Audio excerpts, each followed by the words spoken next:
পিরোজপুরে বেকুটিয়া সেতু টোল প্লাজায় ৫ লক্ষাধিক টাকা চিংড়িপোনা ছিনতাই। প্রতিবেদক হাসান মামুনের পাঠানো ভিডিওচিত্রে থাকছে বিস্তারিত। পিরোজপুর বেকুটিয়া সেতু টোল প্লাজায় বাগেরহাটগামী চিংড়িপোনা পরিবহনকারী একটি মাইক্রোবাস থামিয়ে অজ্ঞাত সন্ত্রাসীরা গাড়িতে থাকা চিংড়িপোনা ছিনতাই করে নিয়ে যায়। বুধবার ২৩ এপ্রিল ভোর ৫টার দিকে এই ঘটনা ঘটে বলে জানান মাইক্রোবাস চালক চঞ্চল চাকলাদার। অভিযোগে যা বলেন,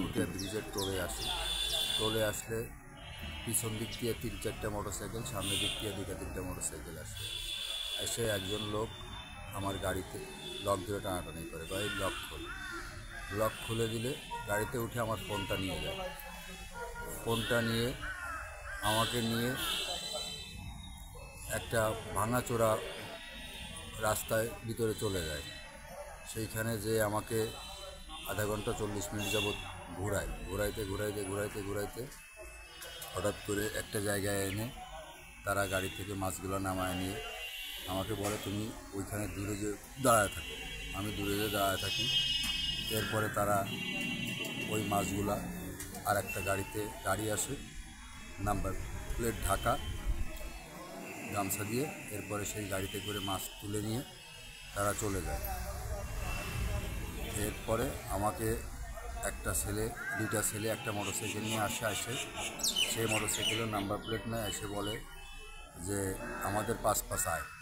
আমি তাদের পাশ যাই, দেখি রানীপুরের মোড়ের কাছে আমি বেরোইছি। এরপরে ওইখান থেকে বলে বেকুটিয়া ব্রিজ পার হও। বেকুটিয়া ব্রিজে যাই। বেকুটিয়া ব্রিজের টোল দিয়ে যখন পার হইতে যাই, তখন ওই টোলের লোক বলে, আপনার মাছ কই? আমি বলছি যে ভাই মাছ তো নিয়ে গেছি।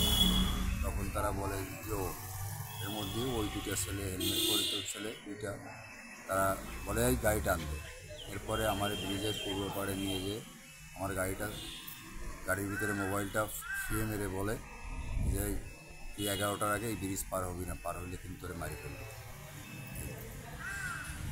আনুমানিক প্রায় ৫ লাখ টাকার মাছ।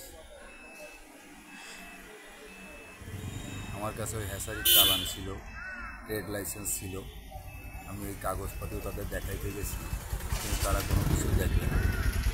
তারা বলে তোর মাছ অবৈধ, চল।